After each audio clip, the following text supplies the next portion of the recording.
Daily blank செய்யறதுனால வரக்கூடிய 5 முக்கிய நன்மைகள் என்ன அப்படின்றது தான் இந்த வீடியோல நீங்க பார்க்க போறீங்க. ஸோ எக்ஸசைஸ் எல்லாத்துக்குமே ராஜா இந்த பிளாங்க் அப்படின்னு சொல்லலாம். நீங்க எந்த எக்ஸசைஸ் பண்ணலனாலும் டெய்லி ஒரு ஃபியூ மினிட்ஸ் பிளாங்க் மட்டும் பண்ணிட்டு வந்துட்டு இருக்கீங்க அப்படின்னா உங்க உடலுக்கு அவ்வளவு நன்மைகள் கிடைக்குது. அதுல நம்பர் 1 முக்கியமா என்ன நடக்குது அப்படின்னு பாத்தீங்கன்னா, இந்த பிளாங்க ஒரு ஐசோமெட்ரிக் உடற்பயிற்சி அப்படின்னு சொல்றாங்க. அதாவது ஒரு குறிப்பிட்ட தசை, அந்த தசை கூட்டங்கள் அதுல இருக்கக்கூடிய இடங்களுக்கு வலு கொடுக்குது.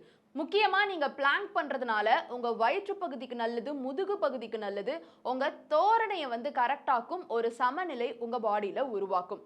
நம்பர் 2, உங்களுடைய வயிற்று பகுதியை குறைக்கணும் அப்படின்னா நீங்க என்னதான் வந்துட்டு எக்ஸசைஸ் பண்ணாலும் பிளாங்க் மாதிரியான ஒரு பெஸ்ட் எக்ஸசைஸ் கிடையாது.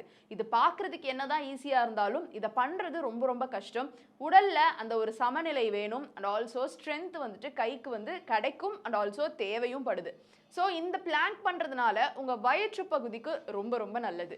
நம்பர் 3, உங்களுடைய முதுகுல இருக்கக்கூடிய ஸ்ட்ரென்தனிங்குமேவும் இந்த பிளாங்க் ரொம்ப உதவியா இருக்கு.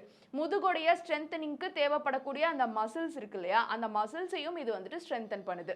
ஸோ உங்களுடைய முதுகு பகுதிக்கும் வயிற்று பகுதிக்கும் பெரிய வலிமை மற்றும் உங்களுக்கு ஒரு சகிப்புத்தன்மை இருக்கணும். இந்த பிளாங்க் செய்யறதுக்கு வலிமையை ஏற்படுத்தும், உங்களுக்கு வலிமையும் கொஞ்சம் அதை சகிச்சுக்கிறதுக்குன்னா அந்த சகிப்புத்தன்மை இருந்துச்சுன்னா நல்ல ஒரு பெஸ்ட் ரிசல்ட்டை வந்து இந்த பிளாங்க் கொடுக்குது.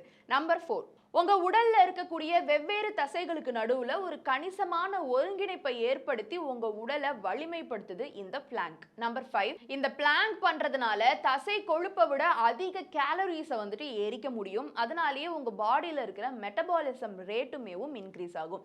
அதாவது வெயிட் லாஸ் ஜேர்னில இருக்கிறவங்க ஃபர்ஸ்ட் எடுத்தோடனே இந்த பிளாங்க் பண்ணிட்டு மற்றதெல்லாம் பண்ண ஆரம்பிக்கும் பொழுது பயங்கர எஃபெக்டிவா இருக்கும் உங்களுடைய weight loss journey.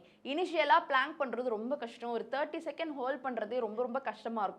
But once நீங்க வந்துட்டு அது பழகிட்டீங்க அப்படின்னா எந்த எக்ஸசைஸுமே பண்ணலனாலும் அட்லீஸ்ட் பிளாங்க் பண்ணா கூட போதும். உங்க உடலை அவ்வளோ சூப்பரா ஒருங்கிணைச்சு சமநிலையாக்கி உங்க வயிற்று பகுதி, முதுகு பகுதி, கை எல்லாத்தையுமே ஸ்ட்ரென்தன் பண்ணுது. அதனால இதை நீங்க தயவு செஞ்சு கத்துக்கோங்க. அண்ட் இந்த வீடியோ உங்களுக்கு பயனுள்ளதா இருந்ததா அப்படின்ற உங்களுடைய கருத்துக்களை கீழே வந்து கமெண்ட் பாக்ஸ்ல ரியா என் கூட ஷேர் பண்ணலாம்.